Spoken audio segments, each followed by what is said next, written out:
Mr. Speaker, this is an interesting time when we talk about Bill C2. One of the things that I know, I come from a riding that is a very strong rural riding, but it's also a riding in one of the few in Canada that has two auto plants not related to each other. So I have a broad cross-section of Canadians. And when people start to ask about what is middle income, nobody seems to know, but I think one of the consensus is it's always somebody that makes $10,000 more than I do. And so the difficulty is when we start to talk about what we're doing for middle income people, there is no real definition of it.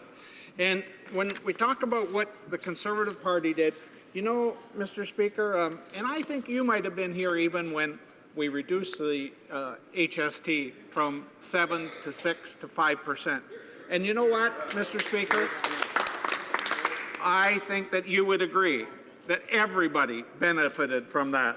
This particular change that is being brought forward, it was going to be revenue neutral. Now, revenue neutral would say that you're going to take from Peter and give to Paul, but it's not going to cost Mary anything in the middle.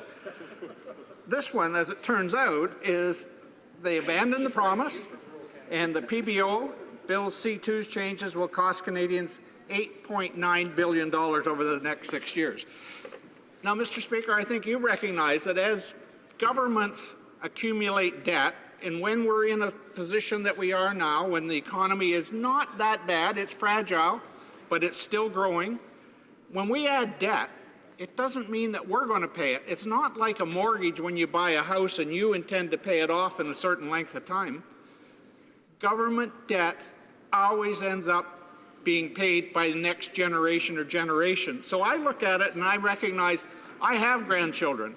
We're putting this debt not only on them, but on their heirs. And so these debts that we build up in our time here are very, very important. So to take the debt and do what we're doing for a small benefit for some people, and it will be so small they won't be able to retain it. The Liberals have not shown us what the real advantage is to the economy by doing this, other than we know that we're going to add $8.9 billion to debts. This just doesn't make sense. And those good people in Oxford, the farm people, the people that work in the auto assembly plants, the firemen, the policemen, the teachers, are they the middle class people? I don't know, but they're concerned that these debts are going to be added on to their children and grandchildren.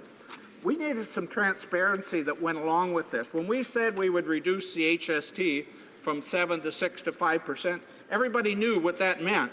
It meant that everybody was going to save on their tax dollars. And we recognize, Mr. Speaker, that tax dollars aren't for the government, they're for the people. It's not for the government to decide that the tax money, we should take it from people's pockets and spend with it willy-nilly. It's to do things for the government. Unfortunately, I think in this case, we're past that point. We're looking at adding billions and billions of dollars, and I'm not sure that anybody has calculated exactly what it'll be.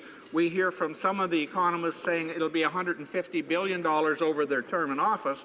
That's a lot of money. We just went through the worst downturn in the Canadian economy since the Great Recession, and we know that that costs money. The deficit went up, the debt went up, but here we are where we should be in a position, we handed over a surplus, we should be looking at starting to pay it down as we did in our first 3 years in government. So I think that Canadians are starting to see the sunny ways turn into the dark, cloudy days, and we're adding that big debt to our children to pay. Now, the tax-free savings account is the one area that's been focused on a great deal. And I know when I talk to those people in my riding about tax-free savings account, they see no benefit to reducing it. We haven't heard why it's so important to reduce it, other than Conservatives did it, must be bad, so we'll go back to where it was. I hear from young people saying, I wanted to save that money to buy a house.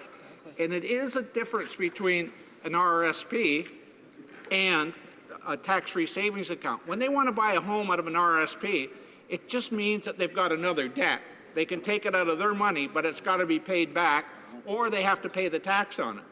These young people who are smart enough, and there are many of them, recognize they can put the money into a tax-free savings account. It won't grow leaps and bounds, but it will grow.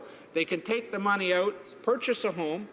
They don't have to put the money back in, but they do have the opportunity to put that same amount back into the tax-free savings account. It's a totally different scenario, so many of them are looking at that.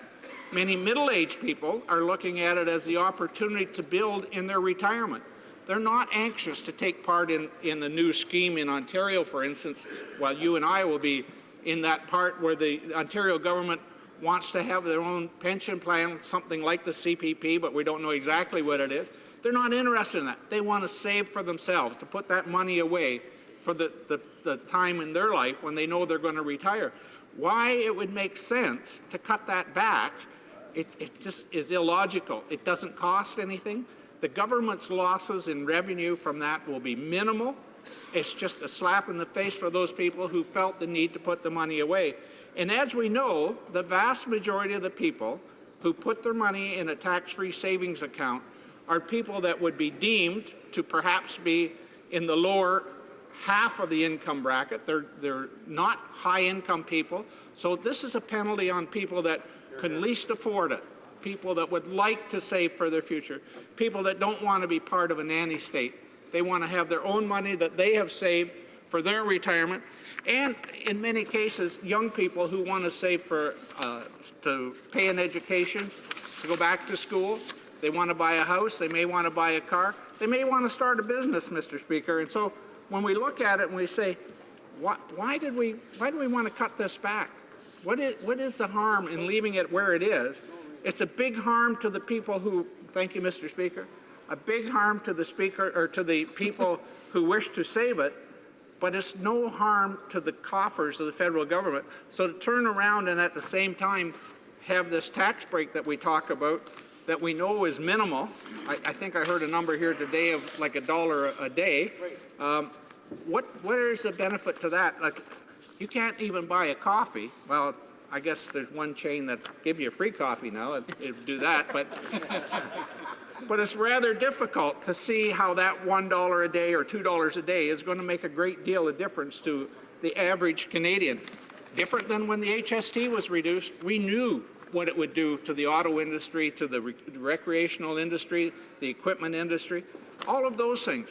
We haven't heard what this is going to do. Nobody can say, well, we'll see an increase in productivity or we'll see an increase in opportunities for manufacturers.